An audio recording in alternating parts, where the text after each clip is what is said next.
Terima kasih Anda masih menyaksikan Liputan 6 Daerah Jawa Timur bersama saya Imam Fawaid. Saudara, jelang pelaksanaan ibadah haji tahun 2024, persiapan sarana dan prasarana dilakukan di Asrama Haji Embarkasi Surabaya. Salah satunya melakukan fogging. Pengasapan tersebut bertujuan untuk mengantisipasi penyebaran penyakit demam berdarah.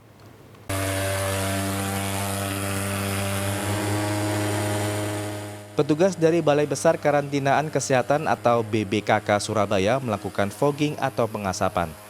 Pengasapan dilakukan di seluruh area Asrama Haji Embarkasi Surabaya, mulai selokan hingga kamar tempat menginap calon haji.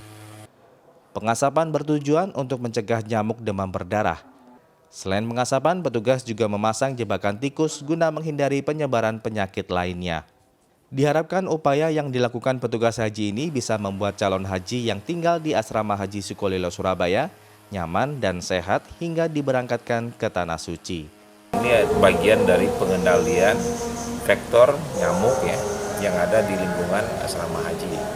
Kita lakukan trapping tikus dalam rangka untuk pengendalian itu. Kemudian juga kita lakukan nanti di akhir tanggal 6 Mei, di hari Minggu nanti kita lakukan semacam fogging mungkin juga termasuk hari ini juga kita lakukan di lingkungan asrama haji.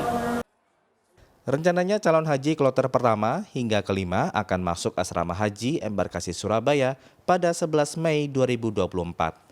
Asrama Haji Embarkasi Surabaya akan memberangkatkan 39.000 calon haji yang terbagi menjadi 106 kloter.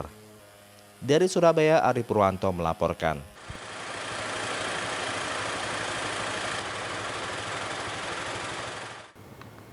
Saudara, seorang pria asal Kabupaten Jombang yang sehari-hari bekerja sebagai tukang parkir akhirnya bisa berangkat ke Tanah Suci pada tahun 2024 setelah menabung selama 19 tahun. Seperti apa kisah perjuangannya, saudara? Berikut liputannya untuk Anda.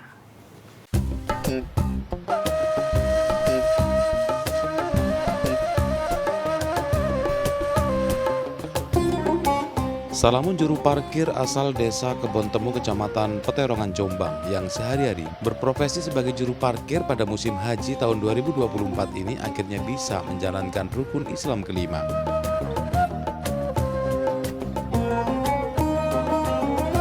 Bapak dari 5 anak ini bekerja jadi juru parkir sejak tahun 2000. Ia bisa pergi ke Tanah Suci karena niat dan kebiasaannya menabung setiap hari Rp10.000 sampai Rp50.000.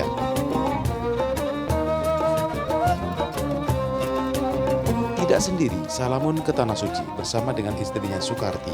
Pasangan suami istri ini berharap selalu diberi kesehatan agar bisa menjalankan semua rukun haji.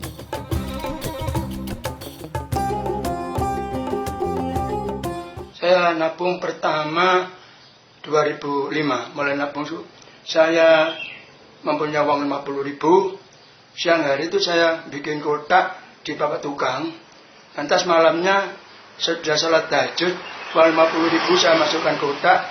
Niat saya nabung haji.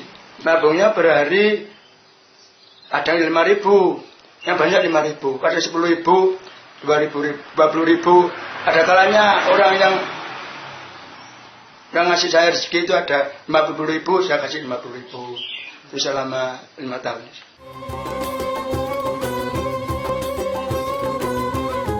Perjuangan Salamun bisa menjadi contoh. Berkat niat dan kesungguhannya menabung, akhirnya bisa berangkat ke Tanah Suci menjadi tamu Allah. Dwi Mujiarso melaporkan dari Jombang.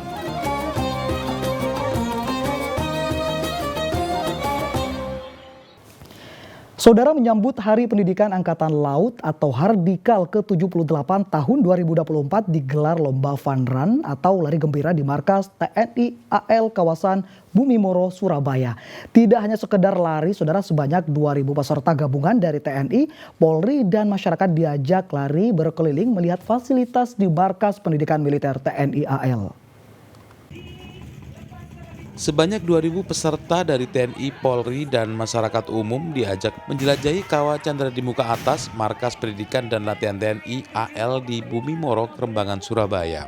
Dengan mengikuti kegiatan Navy Fun Run atau lomba lari gembira berjarak 5 km dan 7,8 km. Acara digelar dalam rangka Hari Pendidikan TNI Angkatan Laut atau Hardikal ke-78 yang diperingati pada tanggal 14 Mei 2024. Tidak hanya sekedar lari, peserta ternyata diajak berkeliling dan melihat berbagai fasilitas pendidikan dan latihan militer di markas TNI Angkatan Laut tersebut. Menurut Wakil Komandan Kodik Latal Laksda TNI Eko Wahyono, kegiatan ini sebagai wujud sinergitas kemanunggalan TNI Polri dan masyarakat. Kedepan, pendidikan Angkatan Laut itu akan menjadi destinasi pariwisata maritim, karena kita juga sudah punya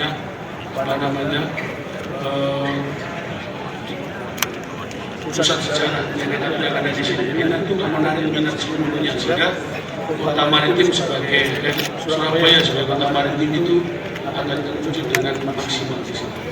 Kita akan fasilitasi semuanya supaya minat para generasi muda untuk masuk TNI Angkatan Laut dan Surabaya atau Jawa Timur sebagai kota maritim ini akan dikendaki dan disinergikan antara pemimpin TNI Angkatan Laut dengan itu. Selain lari gembira, acara juga dimeriahkan dengan grup band TNI AL, demonstrasi bela diri karate dari prajurit TNI Angkatan Laut. Acara ditutup dengan pengundian hadiah atau door prize di tengah lokasi bazar UMKM lapangan TNI Angkatan Laut. Selamat Riyadi melaporkan dari Surabaya. Hunian penyintas Semeru di Lumajang diserang ulat bulu. Informasi selengkapnya saudara akan kami hadirkan untuk Anda sesaat lagi.